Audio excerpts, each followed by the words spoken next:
Vamos abrir a palavra de Deus, meus irmãos. Hoje nós estaremos falando sobre a família de Noé. Há uma esperança para a família. E hoje nós iremos contar a vida toda de Noé, né? Desde aqui, quando Deus falou com ele para construir a arca, até depois da arca, quando Noé saiu da arca e levantou um altar ao Senhor, né? E também sobre a aliança que Deus fez com Noé, e também o pronunciamento que Noé fez da bênção e maldição. Vamos então ler a palavra do Senhor em Gênesis 6, de 1 a 10. Abra a sua Bíblia nesse texto, acompanhe em casa, abra a sua Bíblia aqui no templo e vamos ler a palavra do Senhor para a nossa edificação. Todos juntos? Como se foram multiplicando os homens da terra e lhes nasceram filhas, vendo os filhos de Deus que as filhas dos homens eram formosas, tomaram para si mulheres, as que entre todas mais lhe agradaram. Então disse o Senhor: o meu espírito não agirá para sempre no homem, pois este é carnal, e os seus dias serão 120 anos. Ora, naquele tempo havia gigantes na terra. E também depois, quando os filhos de Deus possuíram as filhas dos homens, as quais lhes deram filhos, estes foram valentes, varões de renome na antiguidade.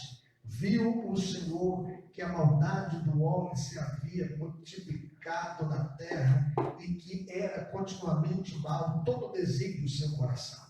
Então se arrependeu o Senhor de ter feito o homem na terra. Isso lhe pesou no coração. Disse o Senhor: farei desaparecer da face da terra o homem que criei, o homem e o animal, os répteis e as aves dos céus, porque me arrependo de os haver feito.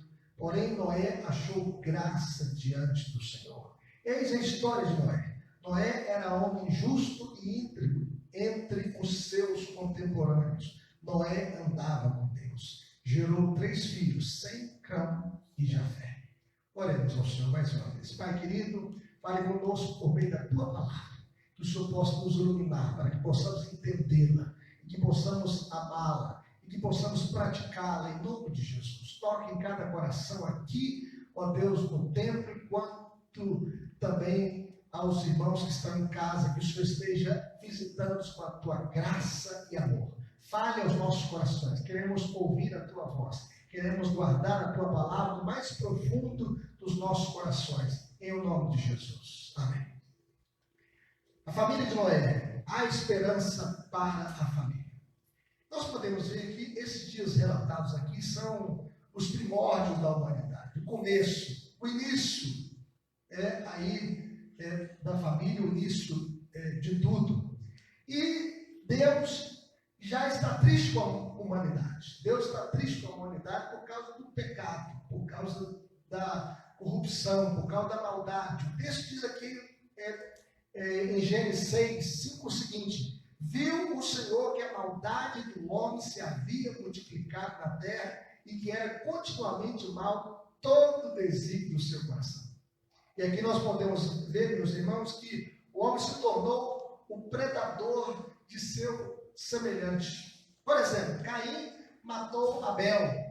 E aí nós vimos também que Lameque diz: matei um homem porque me feriu e um rapaz porque me pisou. Então a violência é a banalização da vida. Como disse um filósofo chamado Thomas Hobbes, o homem é o lobo do próprio homem. O homem destruindo o seu semelhante. E aqui nós podemos ver que o homem é um explorador por essência, aproveitador dos mais fracos. O homem teria por instinto o impulso de usurpar o que é do outro. A queda gerou isso no coração do homem, a maldade, a corrupção. E nós podemos ver aqui nesse texto em Gênesis 6 também, casamentos proibidos, bagunçavam a vida na terra, casamentos mistos, os filhos de Deus casando-se com as filhas dos homens, ou seja, a linhagem piedosa se misturando com a linhagem piedosa de Caim, a poligamia. O homem tendo mais de uma mulher ao mesmo tempo, como fez Lameque, ele tinha 2 mulheres. E Deus olha então para a terra e ele vê a corrupção, ele vê a maldade. E ele vê também a violência. Porque longe de Deus, meus irmãos, não há paz. A vida só tem sentido quando Deus é tudo na vida. E o texto diz que a terra estava corrompida à vista de Deus e cheia de violência. É o que nós podemos ver aí no versículo 11, do capítulo 6 de Gênesis. E aqui, em meio a tudo isso, Deus toma uma família, né? Uma família, e toma a decisão de destruir todos os seres viventes e começar com a nova família que achou graça na sua presença, a família de Noé. Vamos ler aqui o que diz o verso 8 todos juntos? Porém, Noé achou graça diante do Senhor. Então, diante daquilo tudo, existia uma família que Deus preservou, que Deus guardou, que Deus amparou por sua graça. Por sua graça, Deus providenciou um meio de salvação. Deus providenciou uma grande arca. E a arca era do tamanho de um campo de futebol. Um campo e meio de futebol. A arca tinha 150 metros de comprimento, 25 metros de largura. E a arca era do tamanho de um prédio de 4 andares. Ela tinha 15 metros de altura. E Deus mandou que Noé fizesse esta arca. E aí nós podemos ver que Noé foi luz no meio das trevas. Noé foi um pregador da justiça, mesmo com a violência reinante, mesmo com a corrupção galopante. Noé foi uma luz no meio das trevas. A Bíblia diz o seguinte: e não poupou o mundo antigo, mas preservou a Noé, pregador da justiça, e mais 7 pessoas, quando fez vir um dilúvio sobre o mundo de ímpios. Cada martelada de Noé na arca é um anúncio do juízo de Deus. Sua ira era justa. Eu fico pensando que cada martelada, alguém poderia falar o seguinte, zombando dele: eis aí o maluco da arca. Eis aí o homem que está prenunciando uma inundação mundial através de um dilúvio. E aí nós podemos ver, meus queridos irmãos, que as pessoas comiam, bebiam, casavam-se, davam-se em casamento, sem se importarem com Deus, sem levarem Deus em consideração. Jesus fala nesses dias de Noé em seu discurso profético. Jesus chega a dizer assim: pois assim como foi nos dias de Noé, também será a vinda do Filho do Homem. Porquanto assim como nos dias anteriores ao dilúvio, comiam e bebiam, casavam e davam-se em casamento, até ao dia em que Noé entrou na arca e não o perceberam, senão quando veio o dilúvio e os levou a todos. Assim será também a vinda do Filho do Homem. Os homens estão despercebidos, desatentos, distraídos. Quando Jesus voltar, os homens estarão desatentos, como esteve a geração antediluviana, a geração antes do dilúvio. Hoje em dia, meus irmãos, as pessoas estão com muito mais medo da contaminação do vírus aí do Covid-19, do coronavírus, do que da contaminação do vírus do pecado. Esse vírus do pecado já nos contaminou desde o nascimento. Como disse Davi: eu nasci em iniquidade, em pecado, e concebeu a minha mãe. E o único remédio para purificar do vírus do pecado é o sangue de Jesus. A Bíblia diz que o sangue de Jesus nos purifica de todo o pecado. E eu sempre digo que o problema não é morrer, o problema é não estar preparado para morrer. Porque a Bíblia diz que o salário do pecado é a morte, mas o dom gratuito de Deus é a vida eterna em Cristo Jesus, o nosso Senhor. A pergunta que nós devemos fazer nesta manhã é o seguinte: o que podemos aprender com a família de Noé na história da redenção. Aprender com seus erros e acertos. Lições para as nossas famílias hoje, no século 21, em 2020. Primeira coisa, meus queridos irmãos, que nós podemos aprender é que podemos ser um canal de bênção para a nossa família. Deus estava desgostoso com a humanidade, mas o texto diz que Noé achou graça diante do Senhor. O texto diz que Noé era um homem justo e íntegro. Noé andava com Deus. Noé não se misturou com a linhagem perversa de Caim. Noé foi uma bênção para a sua família. Noé era um homem justo e íntegro. Noé achou graça diante do Senhor.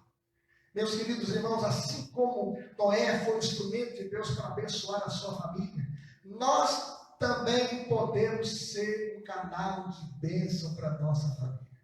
Olha o que diz esse texto aí. Abra sua Bíblia em 1 Coríntios 7,14. Olha o que diz esse texto. Porque o marido é santificado no convívio da esposa. E a esposa incrédula é santificada no convívio do marido crente. Ou seja, o homem incrédulo pode ser muito abençoado pela mulher crente, que vai orar por ele, que vai ser exemplo, que vai ser submissa, que vai ser dedicada à família, que vai ser honesta, fiel, abençoada e abençoadora, vai santificar o seu lar.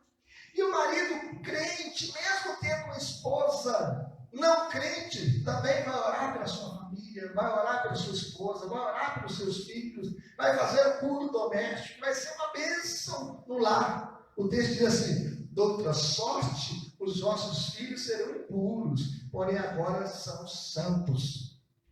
Meus queridos irmãos, por isso nós devemos sempre ser uma bênção na família. Nós devemos dedicar a nossa família a Deus através da oração. Nós devemos ensinar a nossa família a palavra de Deus, como diz o escritor de Provérbios 22:6. Ensina a criança no caminho que se deve andar, e ainda quando for velho, não se desviará dele. Seja uma bênção dentro da sua casa, seja uma bênção na sua família. Agora vejam, meus queridos irmãos, o segundo ponto da nossa lição diz que nem sempre podemos evitar a tragédia, mas podemos nos preparar para ela. E aqui nós podemos ver algumas atitudes essenciais para que isso aconteça. Em primeiro lugar, meus queridos irmãos, viver na dependência da graça de Deus nos fortalece para a vida cotidiana e abre as portas para a nossa salvação de nossa família. Nós podemos ver aqui duas coisas: a graça comum e a graça especial. A graça comum, meus irmãos, são operações gerais do Espírito Santo. São bênçãos comuns a todos os homens. Por exemplo, Deus faz nascer o sol sobre justos e injustos, faz chover sobre justos e injustos. E aqui nós podemos ver que a graça comum são operações gerais do Espírito Santo e que promove a moralidade e a decência exteriores, a boa ordem na sociedade, a justiça cívica, o desenvolvimento da ciência e da arte. O quanto nós precisamos do desenvolvimento da ciência, na verdade? E nós temos visto isso, muitas vacinas para combater muitas viroses, muitas doenças, cirurgias, o desenvolvimento também da arte, também os nossos códigos de leis para trazer ordem na sociedade. Isso tudo é manifestação da graça comum de Deus. E essa graça comum, ela age somente na esfera natural, não na espiritual. Mas a graça especial é sobrenatural, é espiritual. Remove a culpa e a penalidade do pecado, muda a vida interior do homem, gradativamente purifica da corrupção do pecado pela operação sobrenatural do Espírito Santo. E foi esta graça especial, meus irmãos, que mudou a vida de Noé. Noé achou graça diante do Senhor. E é por isso que Noé, pela graça de Deus, ele construiu uma arca para a salvação de sua casa e de sua família. Sabe quanto tempo Noé levou para construir esta arca? Ele levou cerca de 100 anos para construir essa arca. Você pode ver aí em Gênesis 5:32 o seguinte, que ele tinha uns 500 anos quando Deus falou com ele para construir a arca. O texto diz que era Noé de 500 anos e gerou a Sem, Cã e Jafé. Isso em Gênesis 5:32. E aí o texto seguinte, no capítulo 6, verso 13 e 14, diz o seguinte: então disse Deus a Noé: resolvi dar cabo de toda a carne, porque a terra está cheia de violência dos homens, e eis que os farei perecer juntamente com a terra. Faze uma arca de tábuas de cipreste. Vejam bem que ele então tinha 500 anos quando ele começou a construir a arca. E ele tinha 600 anos quando o dilúvio foi derramado sobre a terra. O texto diz aí em Gênesis 7:6, você pode abrir a sua Bíblia em Gênesis 7:6 e conferir. Tinha Noé 600 anos de idade quando as águas do dilúvio inundaram a terra. Vejam bem, 100 anos pregando ali, 100 anos dando testemunho para a sua geração, 100 anos falando que Deus iria destruir o mundo com a grande inundação, com o grande dilúvio, e que ele estava construindo aquela arca para a preservação da sua vida, da sua família e também, dos animais. Meus queridos irmãos, foram anos de exemplo e trabalho, determinação e obediência ao chamado de Deus, todos gravados com fogo no coração de sua família. Que bênção quando a família está debaixo da graça de Deus. Que bênção quando os pais têm filhos crentes servindo ao Senhor. Que bênção quando a família está recebendo sempre a orientação de Deus e vendo o exemplo na vida dos seus pais, de oração, de piedade e de amor. Que Deus possa restaurar a sua família. Que Deus possa estar fazendo grandes coisas na vida da sua família, como fez aqui na vida de Noé e de sua família. Porque os seus filhos e as suas noras também entraram na arca, e a sua esposa também. 8 pessoas. Meus queridos irmãos. Mas o segundo ponto que nós podemos ver aqui, para sobrevivermos à calamidade, devemos seguir as instruções dadas pelo Senhor. Vejam bem que Noé não duvidou que Deus iria destruir o mundo inteiro com uma grande inundação. Tanto que não duvidou que ele praticou aquilo que Deus tinha falado com ele. Ele seguiu as orientações do Senhor e construiu uma arca para a sua salvação e de sua família. A despeito dos zombadores, a despeito dos escarnecedores, a despeito de muitos chamarem de louco e de maluco, ele seguiu as orientações do Senhor. Hoje, meus irmãos, nós temos a palavra de Deus para nos ensinar a sobreviver no mundo de tragédias esperadas ou inesperadas. Nós temos a palavra de Deus para nos orientar. A Bíblia é a nossa única regra de fé e prática. Nós devemos estudar a Bíblia. Nós devemos meditar na palavra de Deus. Nós devemos praticar a palavra do Senhor. Toda família passa por crises, aflições e provações. Todos nós enfrentamos lágrimas, enfrentamos frustrações, decepções. Não existe família perfeita e não existe família isenta das crises da vida. Jesus diz: caiu a chuva, transbordaram os rios, sopraram os ventos e deram com ímpeto contra aquela casa.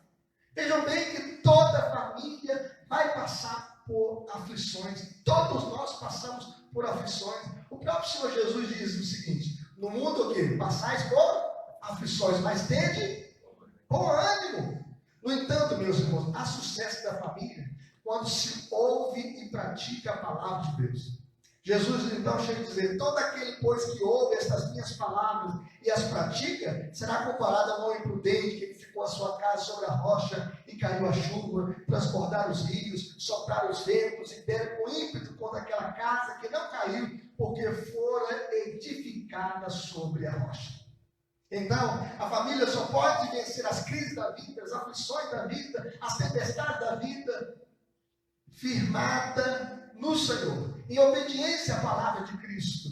que a sua casa possa estar na rocha, porque a casa que estiver edificada na areia sucumbirá, cairá. Porque a Bíblia diz que todo aquele que ouve as minhas palavras, não as pratica, será comparado a um homem imprudente que fez a sua casa sobre a areia, e caiu a chuva, transbordaram os rios, sopraram os ventos e deram com ímpeto contra aquela casa, sendo grande a sua ruína.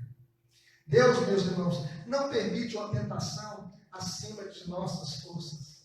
Deus não permite uma provação acima de nossas forças. Deus não permite uma crise acima de nossas forças. Veja o que diz a palavra do Senhor. Vamos ler comigo? 1 Coríntios 10, 13. Não vos sobreveio tentação que não fosse humana, mas Deus é fiel e não permitirá que sejais tentados além das vossas forças. Pelo contrário, juntamente com a tentação, vos proverá livramento, de sorte que a possais suportar. Então Deus é fiel. Deus é fiel para cuidar de nós. Deus é fiel para abrir sempre uma porta de escape. Deus é fiel para nos dar o livramento. E Deus é fiel para nos dar forças em meio às tentações, às crises e às tempestades da vida. O texto diz: de sorte que a possais suportar. Deus, por sua graça infinita, meus irmãos, nos fortalece na caminhada da vida. Ele nos fortalece na caminhada da vida. Mas em terceiro lugar, meus queridos irmãos, nós aprendemos o seguinte: que as tribulações e tragédias podem ter diversas origens, mas devemos saber enfrentá-las sob a orientação de Deus e contando com sua graça. Veja a família de Noé, aqui o primeiro ponto. A família de Noé enfrentou a calamidade que veio de Deus para um propósito que estava além de seu entendimento. Você já acha que Noé entendia tudo que Deus ia fazer com uma inundação mundial? Não. Nem sempre entendemos o propósito de Deus quando Ele permite que certas tribulações nos atinjam. O salmista, no Salmo 119, tem que dizer o seguinte: foi-me bom passar pela aflição, para que eu aprendesse os teus decretos. Deus em tudo tem um propósito nas nossas aflições. Nós devemos saber, meus irmãos, que todas as coisas cooperam para o bem daqueles que amam a Deus, daqueles que são chamados segundo o seu propósito. Deus trabalha para o nosso bem em todas as coisas. E todas as coisas aqui significa todas as coisas. Coisas boas e coisas ruins, coisas sombrias e coisas brilhantes, coisas felizes e coisas tristes, coisas doces e coisas amargas, tempos de prosperidade, tempos de adversidade. Então, todas as coisas cooperam. Veja bem, Deus está permitindo uma quarentena no Brasil e no mundo. Sabe para quê, meus irmãos? Para a gente restaurar a comunhão com Ele, restaurar a família, restaurar os valores perdidos, restaurar a leitura bíblica, restaurar o culto doméstico, restaurar o altar da oração em casa. Sabe por quê? Porque em muitos lares está apenas o altar de Baal, a televisão, as mídias sociais, a confusão, as brigas. E esse momento é o momento da gente restaurar o culto doméstico, restaurar a oração. Todas as coisas cooperam para o bem daqueles que amam a Deus. Foi uma parada permitida por Deus para nos levar a um momento de reflexão e de volta para Deus. Saber que nós não somos nada, que apenas um vírus, que ainda não tem remédio para combatê-lo, apavorou os governantes, as autoridades constituídas, o Ministério da Saúde, e todos nós, com medo da contaminação, com medo de morrermos num leito de hospital, sem respirar, por causa da crise aguda na respiração.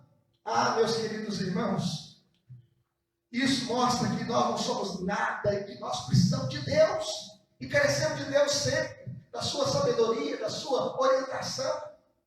Nós podemos ver o quanto a queda contaminou o mundo. A Bíblia diz que por um só homem entrou o pecado no mundo, pelo pecado a morte passou a todos os homens, porque todos pecaram. Quando a gente lê a história, por exemplo, a peste negra, a peste bubônica, matou no século XIV 1/3 da população da Europa. Uma peste que se propagou em várias regiões do mundo. E as feridas chamavam-se peste negra porque as feridas ficavam escuras na pele, eram bulbos. Uma doença que se propagou na Europa. E aí nós podemos perceber que estas calamidades, meus irmãos, acontecem para a gente reconhecer que a gente é carente de Deus.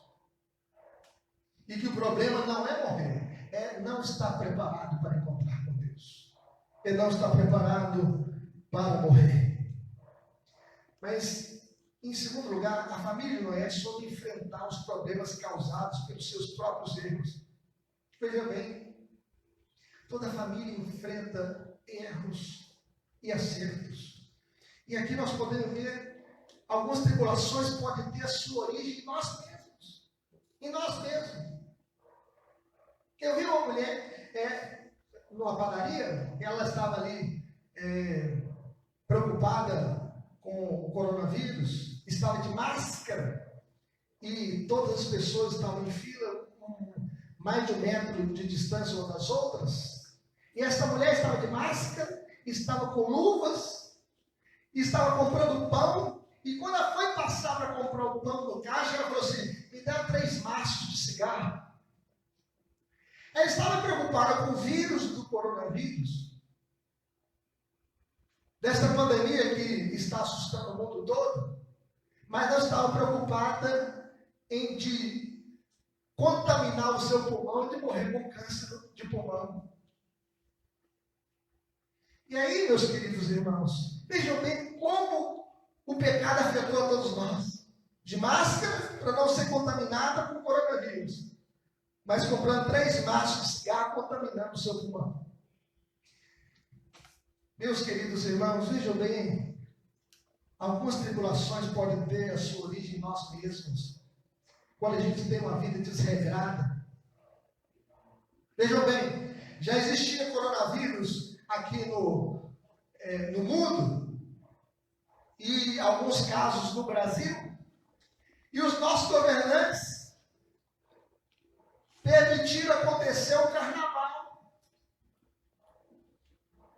Por exemplo, em São Paulo foi o maior carnaval da sua época. E o governador disse que foi contagiante. Foi mesmo. Contagiante com o vírus. E aí nós podemos perceber, meus irmãos, que a Bíblia é um livro fantástico. Ela não esconde os pecados dos heróis da fé. Veja o caso aqui de Noé. Sendo Noé lavrador, passou a plantar uma vinha, bebendo do vinho, embriagou-se e pôs nu dentro de sua casa. Noé, ele foi viticultor, é aquele que cultiva vinhas, e também vinicultor, aquele que se dedica à cultura e à produção do vinho. A Bíblia, meus irmãos, não condena o cultivo e consumo de uvas, bem como não condena o beber vinho. O que Deus condena é a embriaguez. Não vos embriagueis com vinho, no qual há dissolução, mas enchei-vos do Espírito. Noé andava com Deus, Noé era justo entre os seus contemporâneos, no entanto, Noé não era perfeito. Assim como nenhum de nós é perfeito. Na nossa luta contra o pecado, meus irmãos, nós iremos lutar contra ele até o final, porque a nossa luta contra o pecado nunca termina nessa terra. A vida cristã é uma tensão entre o já e o ainda não. Nós estamos lutando contra o pecado, lutando contra a nossa natureza caída, e é por isso que a Bíblia diz: andai no Espírito e jamais satisfareis a cobiça da carne, os apetites carnais. Mas veja a impiedade de Cã. O pai dele, bêbado, dentro de casa, Cã, o texto diz assim, que Gênesis 9, 22, você pode abrir sua Bíblia em Gênesis 9, 22, porque hoje nós estamos falando de toda a vida da família de Noé, de toda a sua história. Veja o que diz aí o filho mais novo. Cã, pai de Canaã, vendo a nudez do pai, fez-o saber fora a seus 2 irmãos. Veja bem que ele foi sem juízo. O filho invade a privacidade do pai, entrou sem ser convidado, entrou na casa do pai. Alguns pensam, meus irmãos, que Cã abusou sexualmente do seu pai. No entanto, o texto não é claro a esse respeito. O fato é que o filho vê o pai bêbado, nu dentro de casa e zomba dele, escarnece dele. Ele se deleita na perversidade e queda do seu pai. Ele fica feliz em ver o seu pai naquela situação vexatória, bêbado e nu dentro da sua casa. A atitude de Cã, meus irmãos, foi uma atitude desrespeitosa. Ele deveria ter coberto a nudez do pai, como fizeram seus irmãos. Existem muitos filhos que desonram os seus pais. A Bíblia diz: honra teu pai e a tua mãe, que é o primeiro mandamento com promessa, para que te vá bem e seja longa a tua vida sobre a terra. Um filho que tem um pai alcoólatra não deve zombar do pai, tem que orar por ele, cuidar dele, orar para que ele possa ser liberto desse vício tão terrível. Mas veja agora a decência de Sem e Jafé. Verso 23. Então Jafé e Sem tomaram a capa, puseram-no sobre os próprios ombros de ambos, e andando de costas, rostos desviados, cobriram a nudez do pai, sem que a vissem. A atitude dos outros filhos de Noé, meus irmãos, foi uma atitude de pudor, de respeito, de honra, para cobrir a nudez do pai. Eles fizeram aquilo que deveriam ter sido feito. Eles cobriram a nudez do pai. Em lugar de rir com o irmão e de ir ver a cena humilhante, vexatória, eles demonstraram amor pelo pai. Não é isso que a Bíblia diz? O amor cobre multidão de pecados. Olha o amor aqui demonstrado por Sem e Jafé. Cobrindo a nudez do pai, cuidando do pai, não zombando do pai naquela situação humilhante e vexatória. Meus irmãos, o amor protege a pessoa amada. A verdade é que nem todos os membros da família sabem administrar os problemas familiares como o fizeram Sem e Jafé. Cã foi desrespeitoso, mas Sem e Jafé, eles cobriram a nudez do pai, pedindo que eles não queriam expor vexame, humilhação, e rir do pai, zombar do pai, mas cuidar do pai. É assim, meus queridos irmãos, que nós devemos proceder. A graça de Deus é o grande segredo de como sobreviver aos dilúvios da existência humana. A Bíblia diz: aquele que pensa estar em pé, veja que não caia. Muitas vezes caímos, meus irmãos, por causa da nossa soberba. Às vezes nós pensamos que somos fortes demais. Nós estamos em pé pela graça de Deus. A nossa família não é destruída pela graça de Deus. Devemos confiar sempre na graça de Deus, como disse Paulo. Paulo escrevendo a Tito, você pode abrir a sua Bíblia em Tito aí, verso 11 e 15. Olha o que diz esse texto. Paulo dizendo: porquanto a graça de Deus se manifestou salvadora a todos os homens, educando-nos para que, renegadas a impiedade e as paixões mundanas, vivamos no presente século sensata, justa e piedosamente, aguardando a bendita esperança e a manifestação da glória do nosso grande Deus e Salvador Cristo Jesus, o qual a si mesmo se deu por nós, a fim de remir-nos de toda iniquidade, de purificar para si mesmo um povo exclusivamente seu, zeloso de boas obras. Diz essas coisas, exorta e repreende também com toda a autoridade, e ninguém te despreze. Nós precisamos da graça de Deus. A graça de Deus é o segredo de uma família feliz. A graça de Deus é o segredo de uma família pé na presença de Deus. A graça de Deus, meus irmãos, é que nos dá força na caminhada da vida. E eu quero fazer algumas aplicações para a nossa vida hoje, para a nossa família, nesses tempos que estamos vivendo, que você possa guardar essas aplicações a partir da família aqui de Noé. Primeira coisa, meus queridos irmãos, faça diferença para a sua família. Seja uma bênção para o seu lar. Veja bem, Noé era um homem justo e íntegro entre os seus contemporâneos. Noé andava com Deus, ande com Deus. Seja uma bênção para o seu lar. Noé causou diferença na sua família. Faça diferença para a sua família, como fez Josué. Lembra que Josué disse: eu e a minha casa serviremos ao Senhor. Não abra mão dos seus filhos, ore pelos seus filhos. Não abra mão da sua esposa, ore pela sua esposa. Não abra mão do seu marido, ore pelo seu marido. Faça diferença na sua casa. Viva com excelência, viva em oração, viva debaixo da graça de Deus. Dependa do Senhor e rogue a Deus para Deus sarar a sua família. Mas em segundo lugar, faça diferença para a sua geração. Seja diferente. Pastor Adão sempre dizia o seguinte, que o crente é visto pela diferença e não pela semelhança. Porque há diferença entre o justo e o ímpio. Noé era homem justo e íntegro entre os seus contemporâneos.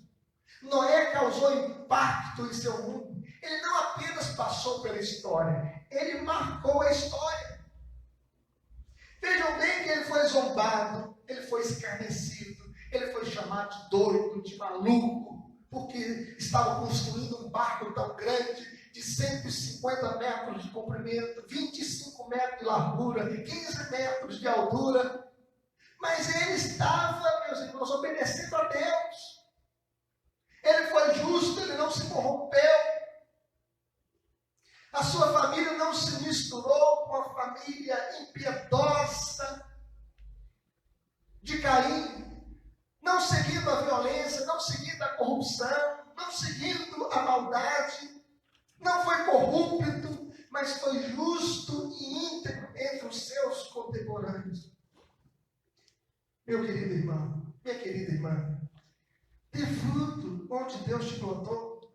Seja uma bênção para a sua geração. Seja uma bênção no seu trabalho. Seja uma bênção na sua família. Seja uma bênção na faculdade. Seja uma bênção na praça, na rua, em todo lugar. Seja uma bênção entre os seus contemporâneos. Mas em terceiro lugar, nós aprendemos também com a família de Noé que não existe família perfeita. Não existe família que não erre. Não existe família imaculada. Nossa luta, meus irmãos, contra o pecado é diária. Momento após momento. É todo dia. Vejam bem que Noé também errou. Noé não foi um pai perfeito, foi um pai exemplar. Também ele não tinha filhos perfeitos. Não existe pai perfeito, não existe mãe perfeita, não existem filhos perfeitos. Nós devemos sempre depender da graça de Deus. Por essa razão nós devemos orar sempre: Senhor, nos ajude a começar bem e terminar bem pela Tua graça. Pois muitas vezes, meus irmãos, nós começamos bem e terminamos mal.